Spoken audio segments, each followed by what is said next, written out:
Tingginya angka golput dalam gelaran Pilkada Kota Balikpapan pada 9 Desember 2020 membuat Komisi Pemilihan Umum KPU sempat angkat bicara. KPU Kota Balikpapan menyatakan tingginya angka golput tidak bisa disoroti hanya kepada lembaga tersebut, namun juga beberapa pihak lain. Tak hanya itu, lembaga penyelenggara pemilu ini juga mengeklaim telah menjalankan porsinya pada tataran teknis. Ketua KPU Kota Balikpapan Nur Toha saat ini dikonfirmasi mengatakan jika porsi KPU berada pada tataran teknis, KPU mengeklaim jika kinerjanya sudah sesuai dan sistematis mensosialisasikan kepada masyarakat luas. KPU Kota Balikpapan bahkan menegaskan semua kebutuhan penyelenggaraan Pilkada pada 9 Desember 2020 lalu ini sudah sesuai dengan dibutuhkan dalam sisi penyelenggaraannya. Menurut Toha, justru pasangan calon paslon dan pemerintah kota Pemkot memiliki peran masing-masing untuk meningkatkan partisipasi pemilih.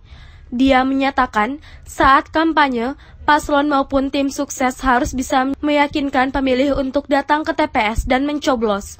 Jika sudah menegaskan, paslon seharusnya bisa meyakinkan pemilih untuk datang saat pencoblosan. Tak hanya paslon, Pemkot juga memiliki peran yang penting untuk meningkatkan pemilih melalui pendidikan politik dan berdemokrasi. Namun lebih lanjut, Toha justru menilai partisipasi pemilih justru lebih baik dalam 3 periode terakhir Pilkada Balikpapan. Lantaran pada Pilkada tahun ini, tingkat partisipasi lebih dari 60%, sedangkan pada periode sebelumnya 59% dan 2011 justru 56%. Partisipasi itu ada kontribusi, memang KPU ada. Nah, porsi KPU itu pada tataran teknis. Kalau KPU ternyata amburadul persiapannya, pelaksanaannya kacau balau. Nah, ini KPU menyumbang besar terhadap golput. Tapi KPU dari sisi penyelenggaraan, dari sisi kepanitiaan, tenaganya oke, nggak ada masalah. Dari sisi logistik nggak ada masalah. Dari sisi pelaksanaan lancar. Jadi dari sisi KPU kami merasa sudah melakukan apa yang kami harus lakukan. Bahwa ada orang tidak mau datang ke TPS, kan tidak hanya masalah teknis.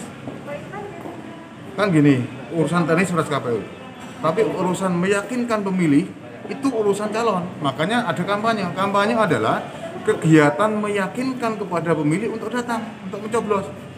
Maka urusan datang ke TPS kan tidak sekedar TPS-nya ada, APD-nya ada, terus datang kan enggak. Harus diyakinkan. Nah, itu wilayahnya calon. Kemudian ada wilayah pemerintah. Pemerintah itu pendidikan pemilih.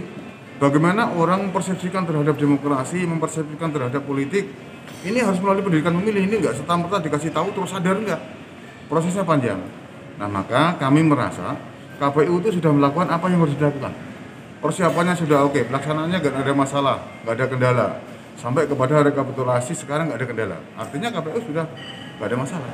Bahwa partisipasi anjlok itu banyak pihak yang berperan. Bukan libur itu, Pak. Berapa persen, Pak? Berapa persen, Pak? 77% nanti penetapannya nanti kita lihat ya. Sebentar lagi karena kemarin kita hitungan sementara itu 60,1. 60,1 itu saya pikir nggak terlalu rendah karena dalam sejarahnya Pilkada Balikpapan itu di tahun 2011 itu kan 56. 2015 itu 59. Ya kan? Sekarang 60. Bayangin 60 di masa pandemi dengan calon tunggal.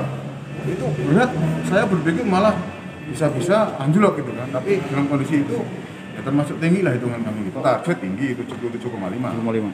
Tapi kan capaian kami, hitungan sementara kami 60,1, hitungan sementara. Jumlah pemilih dalam DPT Tim Liputan TV Beruang melaporkan. 5 KWK laki-laki